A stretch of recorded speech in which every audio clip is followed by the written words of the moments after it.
to Eric's podcast. Dive into conversations about life, family, and business with your host, Eric. Whether you're looking for practical advice, personal stories, or just a little inspiration, Eric's got you covered. Tune in every week to join the journey and get ready to elevate your game. Now, here's your host, Eric. Hello, ladies and gentlemen, and welcome back to another episode of the Eric's podcast. I am your host, Eric. And today, I am joined with Robby Carlson. Very nice to be here. Thank you for joining us. Yeah, thanks for having me on your show. Thank you. So I was reading a little bit about your bio, and I can see here that you're a father of four, a concrete worker, by day, by night. You're an evangelist. That's really cool. Can you go into a little bit, like a little snippet about what that means? I also noticed that you wrote 6 children's books, which is super cool. You can go into a little bit of the experience about that. But yeah, first let's take a step back and let's kind of bring it to now and talk about, is there anything inspiring or you found really entertaining that happened to you this week or the last couple of weeks? Well, recently, so I've been working with the youth for about 15 years, and they kind of listen to me, and for some reason their parents think that I have like this special God-given ability to have kids listen to me, and they don't know why. They don't know why that their kids listen to me and not themselves. And so one day I was talking to my boy, and he was just like not listening to me, like, you're my dad, like, what do you know? So then I showed him one of my books, and I said, hey, what does it say in this book? Oh, that's right. That's what it's supposed to be. But like, I wrote the book. Like, what's the difference if it comes from me saying it or if it comes from the book? And so it's just that, I don't know, I'm just a regular parent, and kids don't listen to their parents for some reason. Yeah. We're going through something similar right now with our 3-year-old, and it's definitely a challenge, but also kind of funny, the excuses and stuff that they'll try to come up with and be like, well, this is just the way it goes. I'm like, okay, well, it's not the way it goes now. Yeah. Okay. So what do you, what's your drive in terms of, I know being a parent, trying to you just go through life. I noticed in your bio that you talked about you went through a time of being homeless with a family and everything. Can you go into a little bit of detail on what led up to that point, and how did you get through it, and how did you come out on the other side? Okay, so at the time, I had my wife, and I only had 2 kids at the time, and we were trying to become missionaries, but to go to Japan, and we were supposed to raise like a lot of money, and we couldn't raise that. We raised about 20% within 4 years. So what happened was the missionary organization decided to let us go. They're like, you know what? We can't actually send you. There's nothing we can do to help you. We're not saying that that's not your calling. We're just saying that it's probably not through us. So they let us go. And then shortly after, like a few months later, I my boss came in, grabbed all the keys, and laid me off of work. And so I was a building manager at the time, and I lost my job and essentially my home because we were living there. And they just had a company switch. The new company didn't want to hire me, and the old company was like, sorry, like we got no work for you. There's nothing that we can do for you. So in the span of a few months, I pretty much lost everything. And it was really devastating. You kind of start to second guess yourself and think, what it is about myself. And you start to really get really bad, deep depression and deep thoughts. That's not good. So eventually we were just couch surfing, and we ended up being on my mother-in-law and her boyfriend's place. They had like an extra side room. It was like a room and a little kitchen. It was like 400 square feet, but it's not big enough for a family of 4 at the time. And so trying to go through that was really a struggle. And sometimes I thought about ending it, but luckily I had my family there, and I'm like, what are they going to do if I'm not there?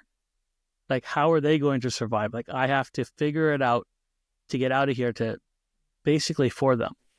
So I just started doing little things, try to get like little wins. And so I was allowed this little patch of grass that it was kind of like our own. There was like a big yard, but I had this little patch of grass.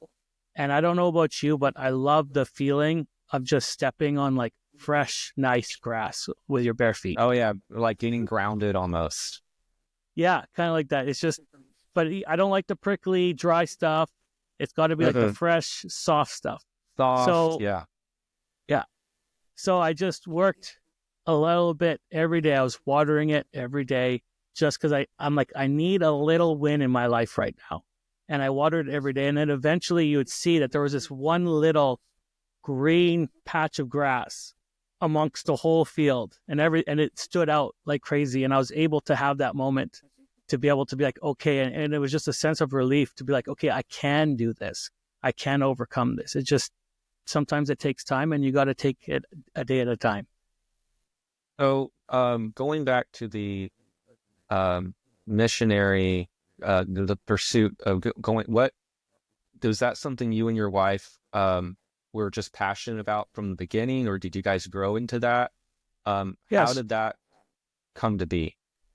Okay, so my wife is half Japanese, and she has a heart for Japan. And so she always wanted to become a missionary over there, and I didn't. We had a lot of fights about it. And then one day, I had the opportunity to go to the Philippines for my friend's wedding. So I asked my wife, I'm like, hey, would you like to go to the Philippines? And she's like, yeah, and then we could go to Japan while we were there. So I was just like, well, we'll go and get this Japanese bug off of her, and then we'll never have to talk about it again. And then it backfired. Yeah, so while I was in Japan, I was looking around, and we were on this train, and the train is like 14 car lengths long. It's really huge. There were so many people on it. And then I was looking around, and I said, wow, I think I am the only Christian in this whole entire train.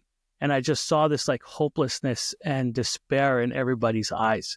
And I was really touched, and I wanted to reach out to them. And I'm like, wow, that's really like hard. Like, they don't even have the chance to say no to the gospel.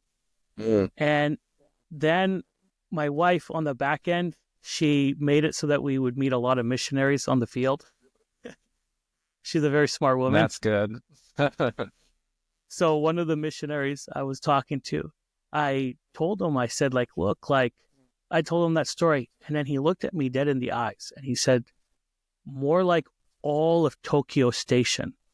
And Tokyo Station has 60 platforms with trains going both ways every minute.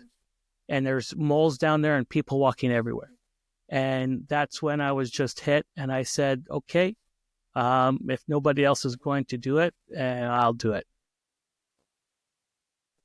That's the way. That's how you do it. So I'm guessing after that, you went over to the other side, and did you start your? How does that work? Like, do you reach out to sponsors, or how? Because I'm unfamiliar with how you would even get started. If if there's a listener listening who does have a passion, how would you go about at least getting started in that process? Like, what is the process? The way to get started is to talk to your local church. Most churches have like this like umbrella of a whole network of churches that they're connected with. So talk to your pastor And so what my wife did is we talked to our youth pastor, and he connected us with an organization that's under the same umbrella that was specifically for missions to unreached areas. And what people don't realize is Japan is the second most unreached country in the world. And it actually has open borders, which people are kind of shocked.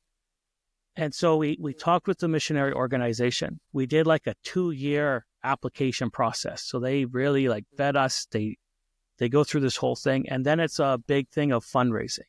So then we start talking to individuals. We start talking to churches. And the missionary organization helps us with that. And we try to align a focus and go through everything. I guess I didn't really explain too well about the Japanese, or the price was too high. In order for us to go, we needed to raise $11,000 a month with the organization. And we were only able to get like 20%. Oh, 11,000 a month. Is that like commitments from people who donate, or do you need a bigger chunk? Say you're going for a year, you need a bigger chunk to cover the whole year. Is that how it works?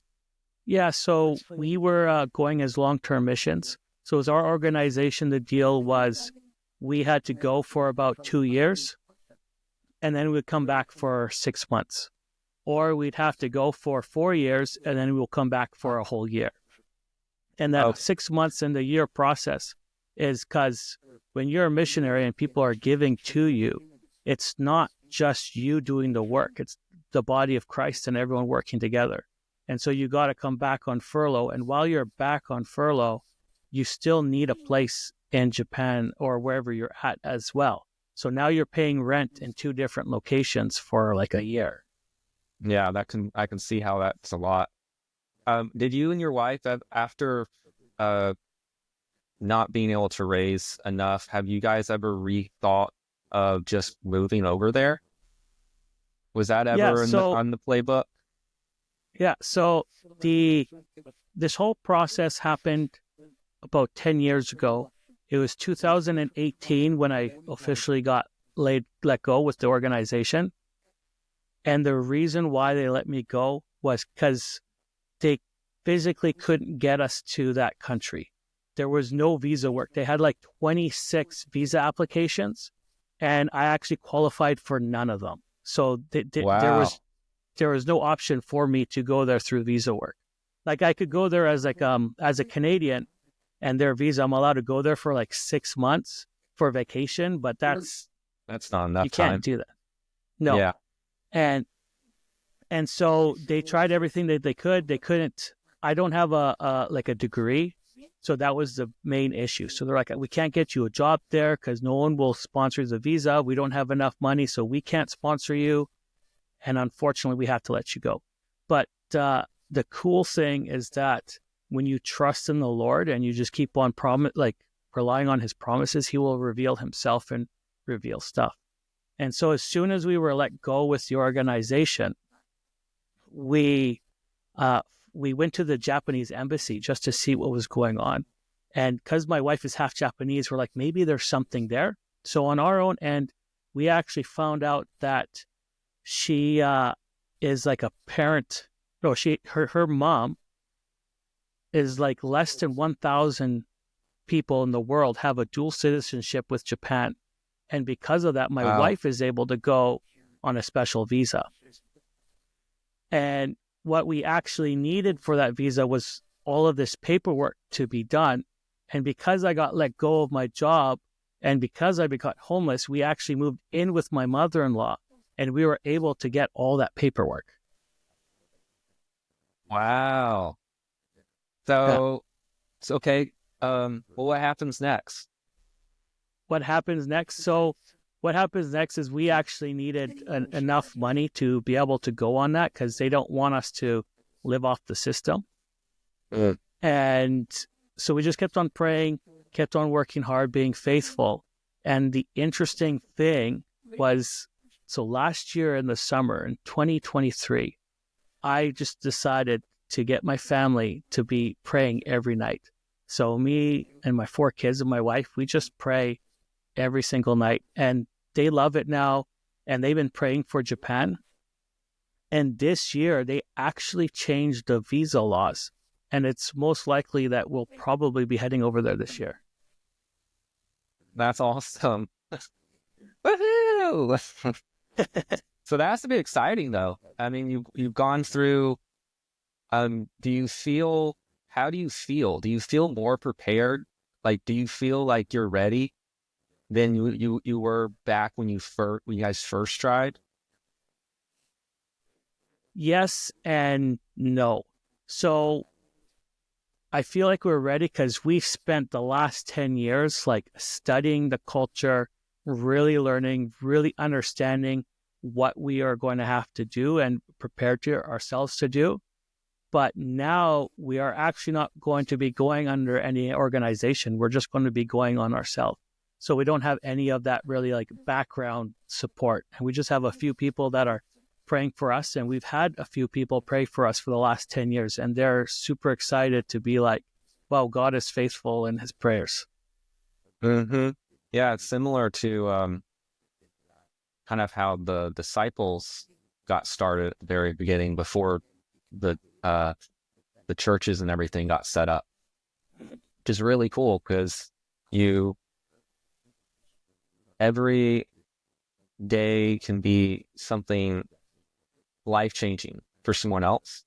And if you let the Holy Spirit guide you every day throughout the day and lead you, I think that, and you don't have the pressures of an organization to have to, what's the word? Like perform, I guess. Because I can definitely, like, you don't like those pressures and stuff in the background. I can see like you wouldn't want that. And this is way better, but also a lot scarier too, because there's more risk. There's more risk involved, right? But that's all the more reason to rely on the Lord even more. Yeah, exactly. Like, I'll be honest with you, I'm pretty like terrified of the whole situation, but I'm like, you know what?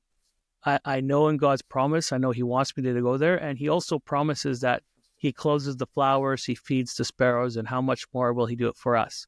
And so I'm like, okay, Lord, like I'm putting my life and my family's life on the line for your glory to show through. Exactly. Are you going to teach any Taekwondo while you're there? I noticed in your bio that you're a black belt. Yeah, I got my black belt in my younger years, but Taekwondo is a Korean martial arts, so I don't know if they'll be well received when I go over there. Oh. Yeah, that's cool. That's funny. Yeah. So that sounds. You said that's going to happen possibly next year. You said to go over there. Possibly this year. We're getting all of our paperwork organized.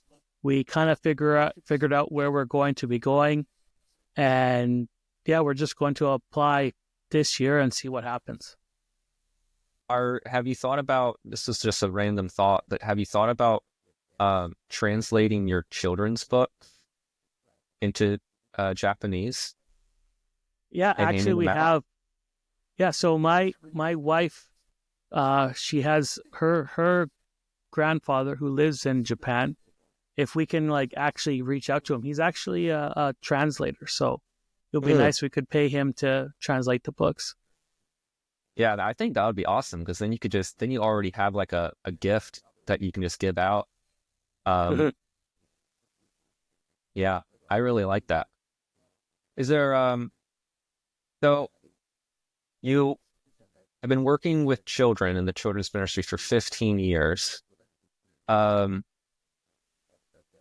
What is something that you see in kids that's like the most common thing, and yet as parents we probably don't realize what it is?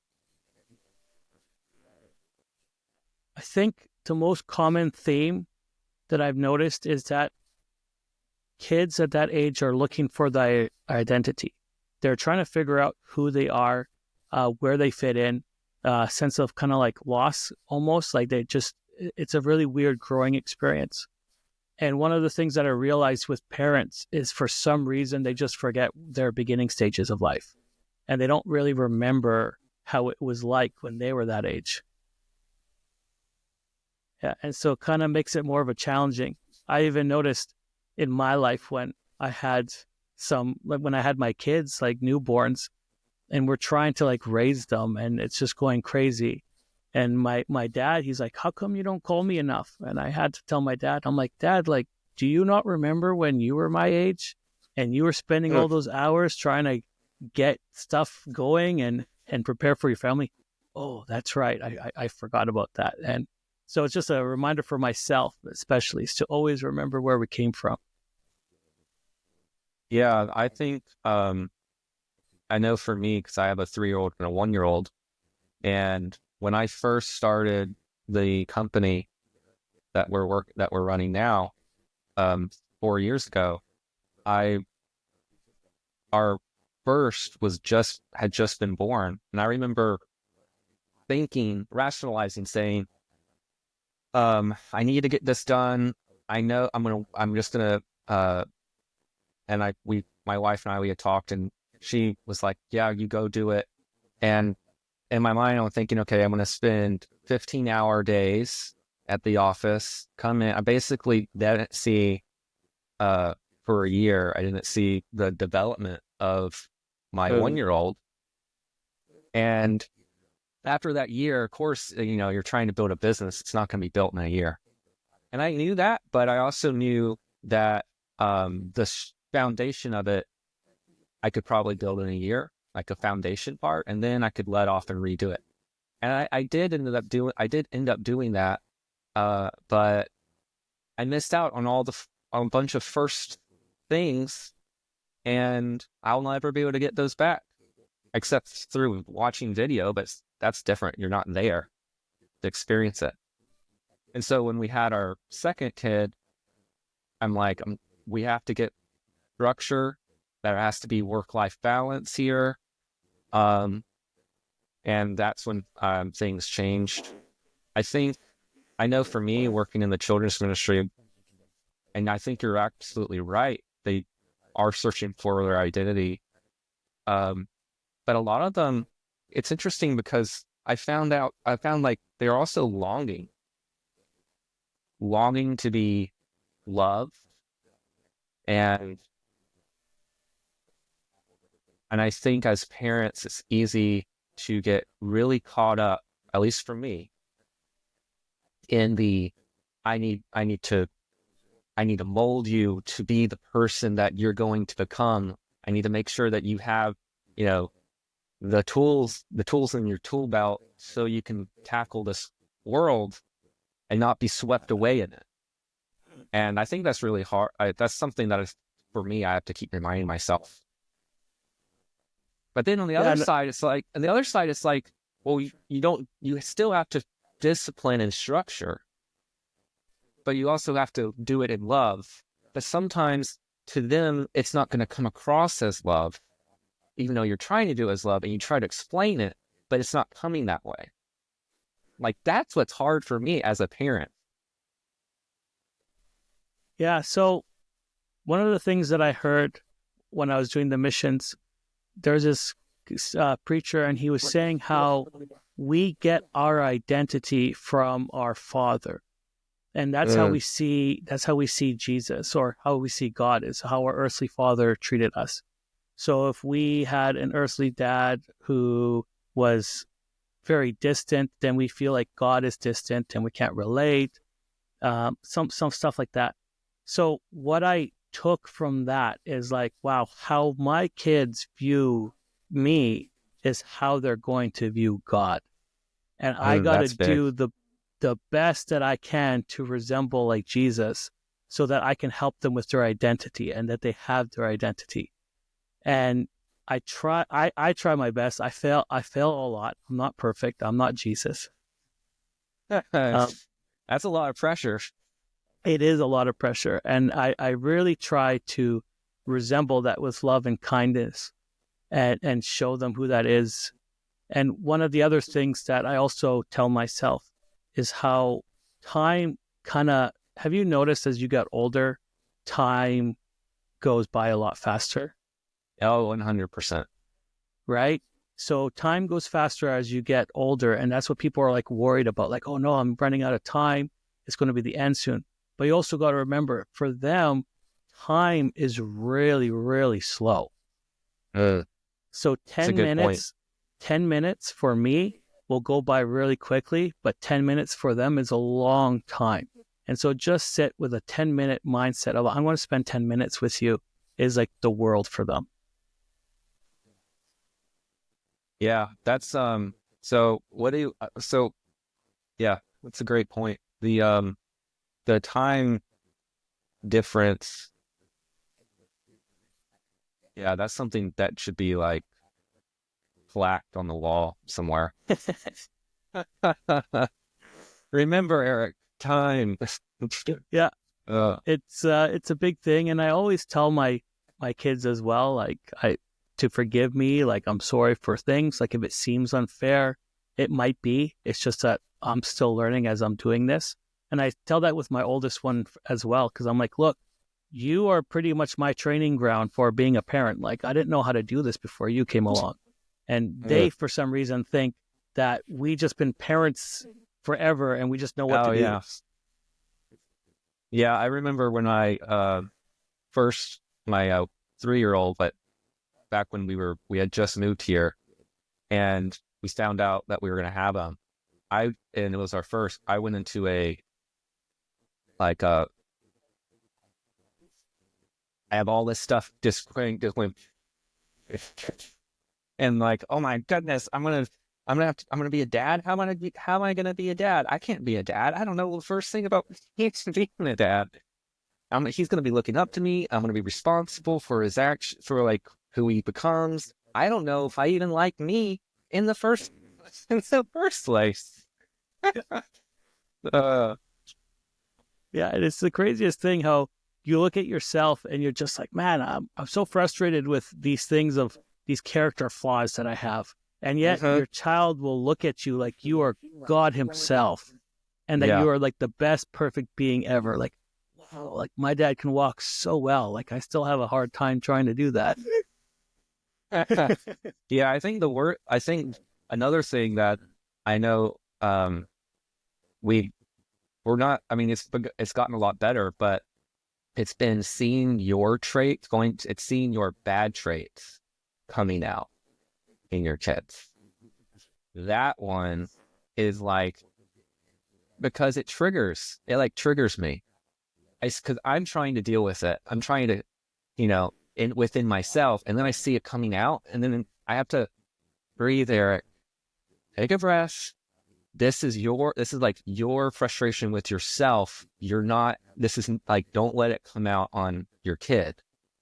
And I've made that mistake way too many times, the quick responses, and having to come back and be like, I'm sorry, I yelled at you. But oh my word.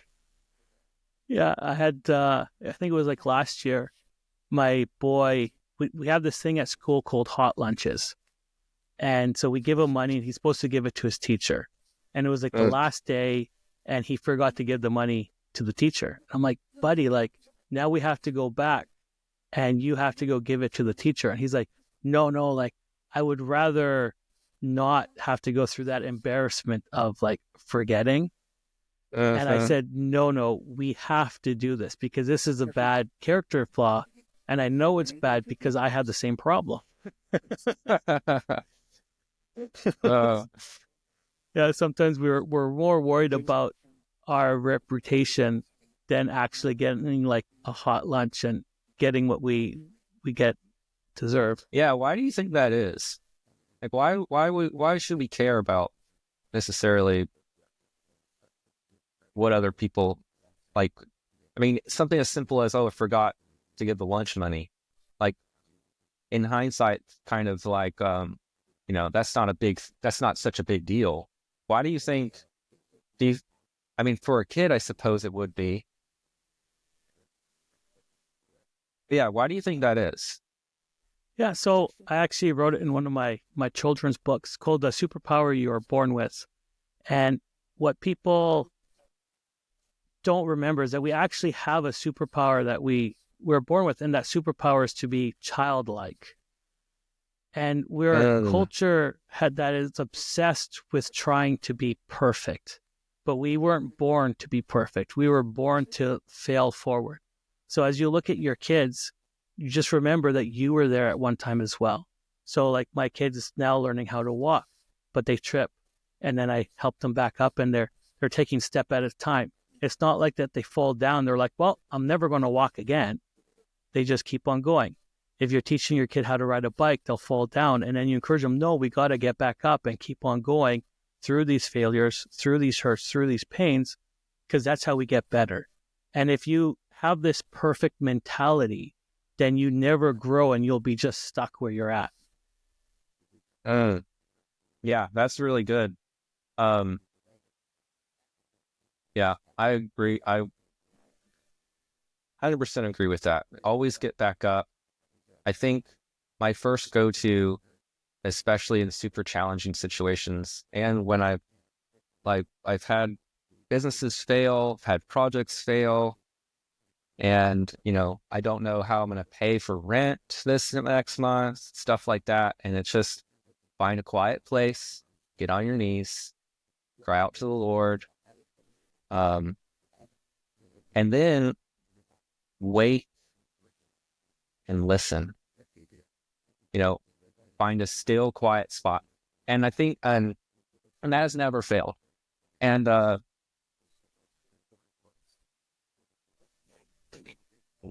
I've talked about it in previous episodes, but I noticed that in your bio, there's a little snippet about receiving some sort of prophetic insight about your marriage.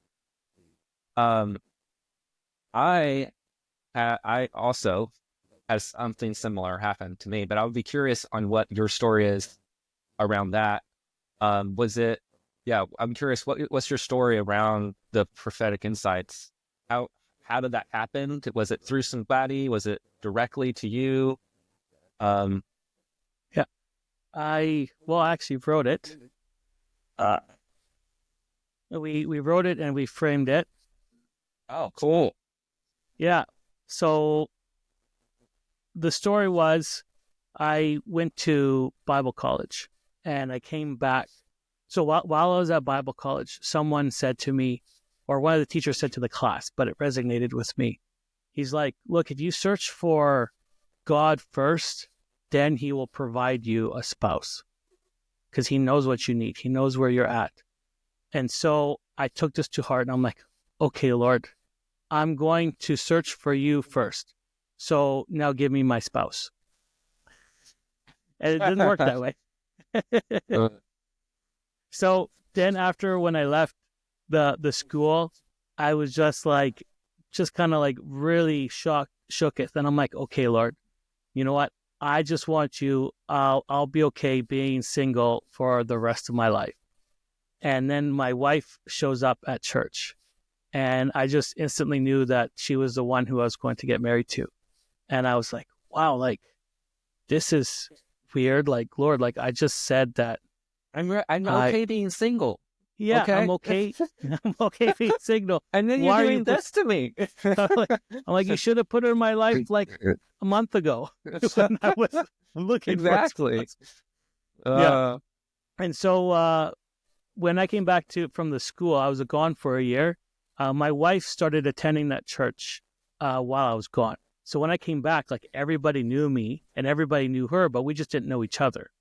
And so she spent that time trying to get to know me. I thought it was her trying to, that she was she was pursuing me is what I thought. And so I'm like, okay, what scares girls away the most? My personality. I'll just show her who I am, and she's just going to say no. And so I showed her my personality, and it backfired. So what happened was, after Bible college, and because I only wanted to be with the Lord, I started to write a journal for every day of my life. And I was saying, you know what? God's going to do such great things for me. I'm going to write a book about it so that people can experience it. And then I could sell the book for lots of money. And after a month, I stopped writing. I just kind of gave up on it. But during this month is actually when I was meeting my wife. And so one day when we went to like a youth event. So I was helping out my buddy with the youth, and she was there. And I drove her home, and my friend was with me. And I told my friend at night, I said, you know what? I think I'm going to get married next year. And I think I'm going to get married to that girl. I didn't even know her name. And my buddy was like, oh, dude, like if you get married next year, like that's not far away. But if you get married to that girl, I'm going to freak out. So I wrote it in my journal. And then afterwards, we ended up getting engaged, and my wife decided, or my then fiance decided to go through all my stuff, thinking that it was okay because we're going to get married. And so she found this because I completely forgot about it, and she framed it. And when I said that to my friend, it was like literally to the day, a year later, we got married. Wow. That's amazing. Yeah. I could read it to you if you'd like, but you Sure. got to, it's unedited, so it's bad grammar, and it was a 20-year-old who wrote it. Goes, bullets, my only weakness, but instead of bullets, it's women. Actually, I think I'm weak against bullets too. So bullets and women, my only weaknesses. Well, I have another weakness, but I'll get to the point. I don't even drink coffee, and I said yes. Last night, I was talking to my friend about her all night long. I would say stuff like, I'm going to get married next year. My friend laughed and told me that a year's not far away. Then I was like, she is going to be the one that I marry. He said if I got married next year, he would be happy for me. But if I married her next year, he would trip out. Is this the Holy Spirit prophesying or me saying nonsense? Well, today I talked to her, and one thing led to another, and we are engaged. Haha, just kidding. She doesn't drink coffee either. So next thing led to another, and we were going to take the SkyTrain to God knows where and God knows what. And we're going to do this Tuesday. And so what we ended up doing for a date the next day was we got on the SkyTrain, and I said, okay, I'll pick the stop and you pick the destination. So I just picked up a stop, and then our first date was at Home Depot. Nice.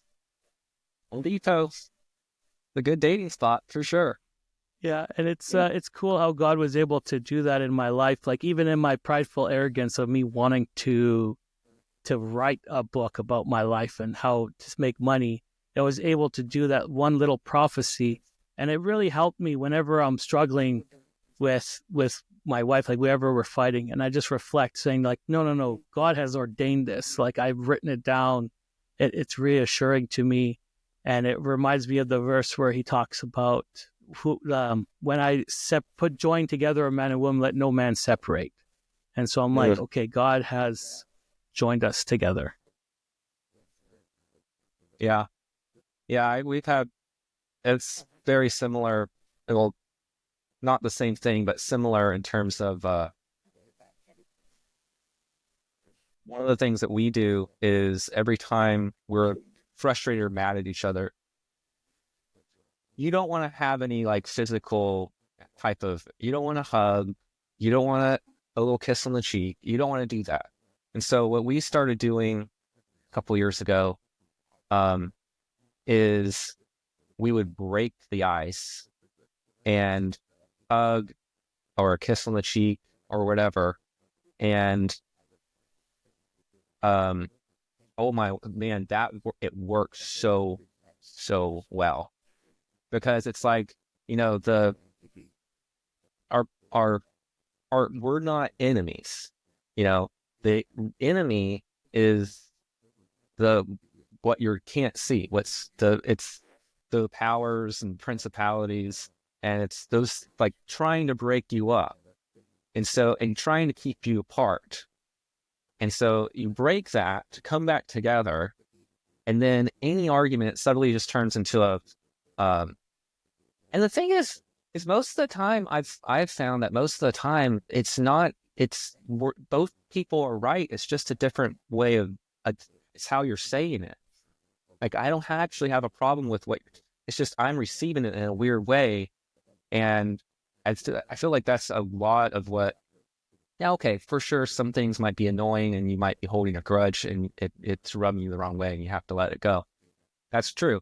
But I feel like a lot of stuff is just different points of view coming at it in a different angle or a different way. And neither party is willing to stop and ask more about, okay, or repeat the question back, say, this is what I heard you just say. Is that really what you mean?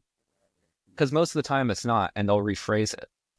But you get so caught up. Yeah, definitely with time you grow.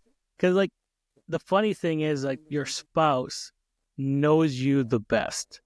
And when they talk about something, it's usually an insecurity of our own, and we don't want to address it. And it's kind of like, would they say, don't look at the log in someone else's eye, look at the speck in your own. But the thing is, when you are married and you're one, when you look at each other, it's a speck in both of your guys' eyes that you're trying to get out. Yeah, that's true. That's true. Yeah. But one of the things that I like to also encourage is that when you go through these battles with your spouse and you go through these like trials of like hardship, instead of looking at it like, oh, this is hard and I should get out, it's more of this is a time for us to have a better bonding experience. So my wife, when we first got married, her parents are not Christian. She's the only Christian in her family. And that's one of the things that attracted me to her, because I knew that her faith was authentic. And so her family's like, don't get married, go and live with each other first, figure out if you like each other, and then just move on. And we decided, like, no, we're going to make the decision that it's just going to be us and we're going to work through this. And because we made that decision and said death to all other options, when we came to that homelessness area, I never felt my wife was going to leave me and we were going to work through it. And these were just things in our life that built us to be stronger together.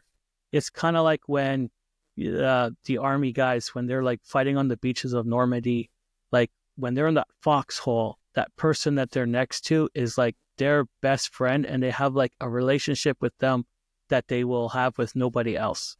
And if we stop going into those foxholes, then we can't really build that relationship with the one who we love. How did the kids? I'm guessing the kids were pretty young when you guys were dealing with couch surfing and all of that. How did, like, can you go into a little bit more on you and your emotional state back then? Because I could only imagine that it was pretty tough. Especially, well, I mean, I guess you guys had friends offering their couches and stuff like that, so you guys got back up on your feet. But emotionally, how did you deal with that? So my boy was like 2.5, 3 at the time, and my girl, she was just like a newborn, 6 months to about a year. So they don't actually remember any of the experience at all. So that's good for them. It was just a hardship for my wife and I. It was just so cramped. And we couldn't even really have any intimacy between each other because it's just so cramped, and we had nobody. The funny thing about you saying that we had friends willing, we actually didn't really have friends willing.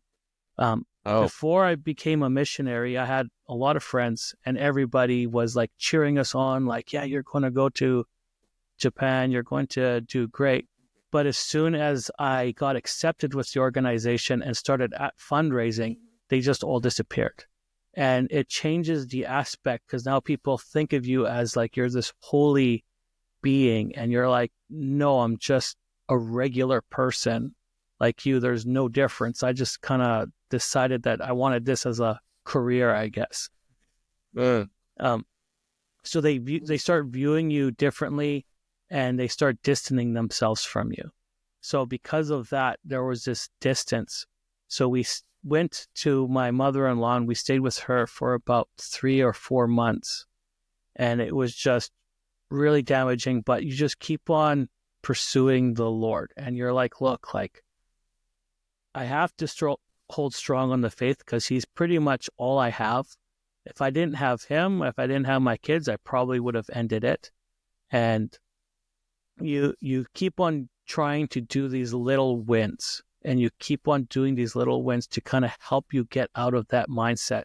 Whether that little win is like, I'm going to brush my teeth every day. And then after a week, you're like, I'm going to now floss my teeth every day. And then now I'm going to use mouthwash. Like, you just do these little things. I ended up writing one of my first short stories that was horrible, but I needed that time to get these little wins to show myself that I am adequate and to tell myself that I can get through these things.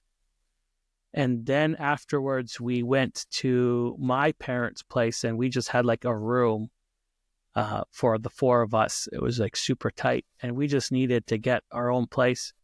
And so finally, we were looking for a place to live, and someone accepted us even though I didn't have a job. And I was really, really shocked, because when I was a building manager, I wouldn't have hired me. I'm like, sorry, like, it sucks to be in your situation, but I can't help you. And so somebody eventually we were able to have like enough money to pay for like the first month's rent. And then I tried my hardest to get like whatever job that I could to just keep on paying rent. And eventually I got into sanitation. And the reason why I decided to change career paths, because I said, look, I could go back into building management, but now if I lose my job, I might lose my home again. Well, if I go into a separate career path, if I lose my job, at least I still have my home. But if I lose my home, then at least I still have my job. They're not connected. Yeah. Yeah. And then when you go through the sanitation place, the first week was like the hardest. It's like, wow, like, where has my life gotten me into? What is this? And then after that, you start seeing the money come in, and you're like, you know what? It's not that bad. What do you mean? What do you mean by that? The first week, was it just like really hard work, or was it? Oh, I was cleaning porta potties. Oh, Yeah. Ouch. Yeah, I've been in some pretty nasty ones. Yeah. So when I was in that situation, I just decided to myself, I'm going to do the best that I can. I'm going to do the best job that I can. I'm going to do the best service. And eventually I got to the point, I was there for about a year. I got to the point where customers were fighting to have me at their sites. And when I would go to sites, people would line up and wait for my job to be done. They would apologize if they were in my way. But most of the other people who are working there, they're just being treated like the product that they were working on. And with that, I learned a big value of just having integrity with your work, doing the best that you can, being nice to people, but not being like a stepping stone, like still having like a raw. So, for example, I wouldn't fight people if they went into one of the toilets while I was there. I would knock and ask them nicely to get out, because I need to clean it. And if they didn't listen, I just simply didn't clean that toilet, and I went on to the next one. And then eventually people learned, like, oh, we want these toilets to be clean. And this guy's so nice, and he's not fighting us. Like, what? So they just ended up leaving me alone, being nice and respectful, and just have a smile on your face. And people start to look at you, and they wonder why you have such a joyful life while you're in such a bad position. And they think that you're like on some sort of drug, but you just keep on having that mentality that going through, and you'll notice that the people around you will start to be affected. And then in turn, it starts to affect you. It makes your mood better. And so it's just step by step, day by day, doing these little wins, doing the best that you can, remembering like, hey, no, I can do this because I've done this. And eventually you'll get out of there. Yeah, I love that. That's definitely good advice. Really for anyone who wants to get started with something, but yeah, especially for coming back up or building yourself back up from the ground. And I think we're gonna go ahead and start wrapping the show up a little bit. What does the future hold for you? I know that you mentioned you probably going to Japan this year, which is exciting. Yeah, so the future, what holds for me for the future right now is, yes, you got to also trust in the Lord and focus on what his promises are for you. But I've learned that I can't just be like, okay, I'm going to Japan and neglect everything else. So my focus right now is to work on my children's books, to get them out there. They're a little bit like self-help kind of thing, and I'm working on that. At the same time, I'm going to be applying to Japan. And then once I get accepted, we have about 3 months, and then we got to fly out there. So we're kind of preparing to go, but we're also preparing if it's not our timing, because that's what I've learned in the past. And trying to be like, okay, what are we going to do? And God's like, great, now I want you to go and give up everything. So then we'll go do that. Yeah, the wait until he's opened the door. This is I've talked about this in the past where if you try to just barge in and it's not ready yet and God hasn't finished, then you're barging into like a construction site, and it might not go too well for you. But if you be patient and wait on him, because the Bible says wait on the Lord. If you be patient and wait on him, he'll open the door and it'll be beautiful, and everything on the other side and it's all set up for you. So yeah, that's great. Do you have any books or podcasts or anything that are your favorites that you like? Am I allowed to say my favorite book is the Bible, or do I need to pick something else? You can say whatever you want. Yeah, so one of the ones, my favorite book is the Bible, and I like to read it over and over again. One of the things that I feel like I do differently, and I encourage people to do, when you read the stories of the people, really reflect and know that they're real people.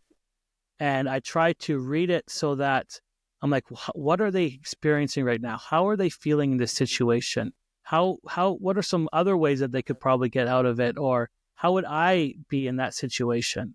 And that's how I really learn and grow, is just saying, okay, how can I apply this to myself? And then I look at the people, I'm like, wait, no, these are just regular people. If God can use them, why can't he not use me?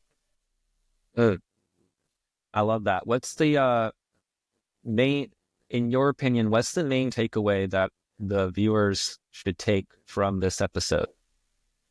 I think the main takeaway is to, even though if everything is kind of stripped from you and you have nothing, to know that you are not at zero. You still have all those past experiences that you can build upon. You are a different person. You're bigger, you're stronger. And to just keep on growing from where you're at, and to never think that you're at zero and that there's nothing left for you. And how can the listeners find you, help you with your business or whatever? And how can they find you, connect with you, reach out? Yeah, the best way to find me is robbycarlson.com. That's where all my books are at. If you want to have a copy for yourself, you could just go to any local bookstore and ask for them. And if you can't afford them, then go to your local library and ask them to get you a copy. Awesome. Robby, thank you so much for joining me. It's been a pleasure. Hope maybe we can have you back on in another episode. Thank you so much. Yeah, thank you. Have a great one. You too. Dive in the conversation. conversations about life, family, and business with your host, Eric. Whether you're looking for practical advice, personal stories, or just a little inspiration, Eric's got you covered. Tune in every week to join the journey and get ready to elevate.